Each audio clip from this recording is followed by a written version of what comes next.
Hello friends, you are welcome to Edusearch hub CAPFSC।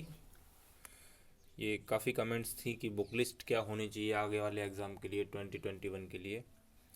तो CAPF exam एक ऐसा exam है जिसमें ज़्यादा सिलेबस नहीं है, काफ़ी कन्फाइंड है ये एग्ज़ाम। और हम सबसे बड़ी गलती करते हैं कि जो पढ़ना चाहिए वो नहीं पढ़ते हैं, जबकि हम बहुत सारी चीज़ें एक साथ में लेके बैठ जाते हैं, ये भी पढ़ लें वो भी पढ़ लें, जबकि 50% से ज़्यादा कट ऑफ केवल एक बार गया है। तो आपको 50% स्कोर करना है, यानी कि आपको 125 प्लस स्कोर करना है। 125 130 अगर आपका स्कोर होता है तो ये एवरेज स्कोर माना जाता है। लेकिन अगर आप 130 से 140 के बीच में स्कोर करते हैं तो ये काफ़ी अच्छा स्कोर होता है। तो कैसे अपना स्कोर 135 प्लस करें, तो इसके लिए कुछ बुक लिस्ट हैं। बुक लिस्ट में क्या है, पहले करंट अफेयर्स के लिए आपको बताया गया है। करंट अफेयर के लिए मेरे हिसाब से प्रतियोगिता दर्पण इज़ द बेस्ट। चाहे वो NDA एग्ज़ाम हो, चाहे CDS हो, चाहे SSC हो, चाहे CAPF हो, ये काफ़ी अच्छा सोर्स है। इसको एक इसके कई फ़ायदे हैं। एक तो देखो, इसको पढ़ने में टाइम नहीं लगता है, पहली बात। और दूसरा क्या होता है कि इसमें कुछ टॉपिक्स ऐसे दिए होते हैं जो आपके ऐसे में भी हेल्प करेंगे, तो वो भी पढ़ लो अगर टाइम है।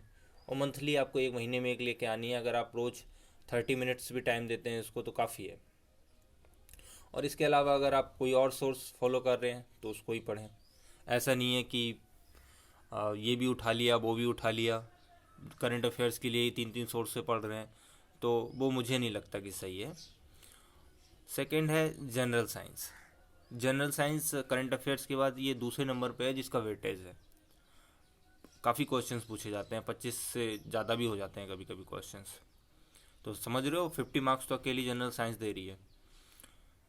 तो इसके लिए क्या पढ़ना है, इसके लिए 9th और 10th की NCERTs ये काफ़ी हैं, इनसे ही क्वेश्चन पूछे जाते हैं। अब 9th और 10th की NCERTs पढ़ो। इसके अलावा आप क्या कर सकते हो, अरिहंत की एक एग्जाम्पलर आती है तो वो ले सकते हो आप, उसमें क्वेश्चन और आंसर्स दिए होते हैं। तो 9th और 10th की NCERT और NCERT पर बेस्ड होती है अरिहंत की एग्जाम्पलर। अगर आप ये दोनों लेते हैं और उनको रिलीजियसली अच्छी तरीके से पढ़ते हैं तो आप अच्छा स्कोर करेंगे, इसमें कोई डाउट नहीं है। और ज्योग्राफी के लिए क्या है, 9th से लेकर 12th तक आप NCERTs पढ़ सकते हैं। वैसे लोग ज़्यादातर बताते हैं कि 11th और 12th, लेकिन 9th से पढ़ लें तो ज़्यादा अच्छा। आपको 9th में क्या है कि काफ़ी बेसिक्स की जानकारी मिल जाएगी। आपको इंडिया के बारे में जानकारी मिल जाएगी कि कैसा यहाँ पे फॉरेस्ट है, कहाँ पे कौन से फॉरेस्ट हैं, लैटिट्यूड्स लॉन्गिट्यूड्स, ये सब अच्छी तरीके से आपको समझ में आ जाएंगे। तो 9th से लेकर 12th तक अगर आप NCERTs पढ़ लेते हैं तो ये ज्योग्राफी में काफ़ी है। अब इसमें क्या है, 12th में एक होती है फंडामेंटल्स ऑफ ह्यूमन ज्योग्राफी। तो ये ज्योग्राफिक लिख गया है लेकिन ज्योग्राफी है।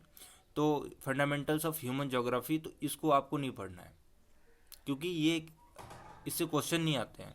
और अगर एक क्वेश्चन आ भी गया तो उसके लिए आप इतनी मोटी किताब तो पढ़ेंगे नहीं, तो इसको आप छोड़ सकते हैं। छोड़ क्या सकते हैं, छोड़ ही देना चाहिए। अब उसके बाद आता है history, themes of Indian history और स्पेक्ट्रम। तो 12th क्लास की, शायद जहाँ तक मुझे याद आ रहा है, 12th क्लास की 3 किताबें हैं थीम्स ऑफ इंडियन हिस्ट्री, जिसमें एक एंशियंट है, एक मॉडर्न है और एक मिडिवल है। तो ये तीनों आपको पढ़नी है बड़े अच्छी तरीके से, एक एक वर्ड टू वर्ड पढ़ना है ये, क्योंकि इसमें से सीधे सीधे क्वेश्चन आते हैं। कभी काफ़ी बार तो ऐसा होता है, जैसे 2018 में 2 क्वेश्चन ऐसे थे कि जो आपको कहीं और नहीं मिलेंगे, किसी भी किताब में आप देख लें आपको इन्हीं में मिलेंगे, थीम्स ऑफ इंडियन हिस्ट्री में। और इससे क्वेश्चंस आते हैं, ट्रेंड ऐसा चल रहा है, तो इनको तो हम छोड़ ही नहीं सकते हैं। उसके बाद मॉडर्न, मॉडर्न के लिए हम स्पेक्ट्रम, स्पेक्ट्रम भी आप साथ में लेके चले, जैसे गांधी एरा के बारे में है और भी चीज़ें हैं, तो वो आप अच्छी तरीके से समझ पाएंगे। और हिस्ट्री, देखो हिस्ट्री के पीछे अगर आप ज़्यादा पढ़ जाएंगे, बहुत सारी किताबें पढ़ेंगे कि हमें भाई हिस्ट्री में अब PhD करनी है, तो वो बहुत गलत होता है। वो क्या, आपका टाइम ज़्यादा ले जाएगा, मार्क्स आपको कम से कम देगा। तो हिस्ट्री में केवल इतना ही पढ़ें काफ़ी है, ज़्यादा पीछे नहीं भागना है। अगर आप इतना भी पढ़ते हैं ना तो मोर देन 60% क्वेश्चन आप आराम से कर लेंगे, मोर देन 60% क्वेश्चन। तो हिस्ट्री में थीम्स ऑफ इंडियन हिस्ट्री और स्पेक्ट्रम। अब पॉलिटी में तो आपको पता ही है, रामबाण है, M लक्ष्मीकांत। तो लक्ष्मीकांत को अच्छी तरीके से पढ़ना है आपको, उसका उसके सभी चैप्टर्स को सही से पढ़ना है। और जो ज़्यादा पूछा जाता है जैसे हमारे फंडामेंटल ड्यूटीज़ हैं, प्रेसिडेंट वाला एरिया है, पार्लियामेंट वाला एरिया है, फंडामेंटल राइट्स हैं, ठीक है, डीपीएसपी हैं, इनको काफ़ी अच्छी तरीके से पढ़ना है। तो पॉलिटी पढ़नी है। पॉलिटी के बाद मैथ्स। मैथ्स में R S Agarwal. R S Agarwal एक अच्छी किताब है, आपके पास कोई और अल्टरनेटिव है तो वो भी आप पढ़ सकते हैं, लेकिन एक किताब से ज़्यादा नहीं पढ़ना है।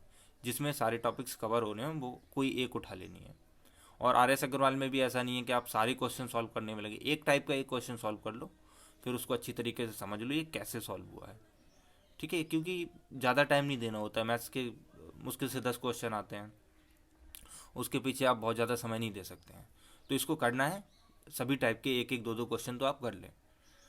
रीजनिंग के लिए कोई भी एक किताब उठा ले, आपके पास कोचिंग इंस्टीट्यूट के किसी के नोट्स हैं, या फिर आपके पास कोई अच्छी किताब है, ज़्यादा मोटी ना हो किताब, कोई पतली सी किताब हो तो उसमें से आप पढ़ सकते हैं। तो रीजनिंग भी की जा सकती है आराम से। और पेपर 2 के लिए इंग्लिश ग्रामर आती है, तो इंग्लिश ग्रामर के लिए जो मुझे काफ़ी अच्छी किताब लगी, हिंदी मीडियम वाले और इंग्लिश मीडियम वाले दोनों इसको अच्छी तरीके से समझ सकते हैं, वो है ल्यूसेंट जनरल ग्रामर। ल्यूसेंट की एक किताब आती है और उसका कवर शायद ग्रीन कलर का है, तो अगर मार्केट में जाएंगे वो सभी जगह मिल जाती है। उसको लेके अगर आप ग्रामर करेंगे तो ग्रामर भी आप काफ़ी अच्छी तरीके से कर पाएंगे। तो ये बुक लिस्ट है, अगर आप इसको फॉलो करते हैं तो डेफिनेटली आप अच्छा स्कोर करेंगे अपने जो भी आपका 2021 में या 2022 में जो भी आप एग्ज़ाम देने वाले हैं उसमें। So thank you.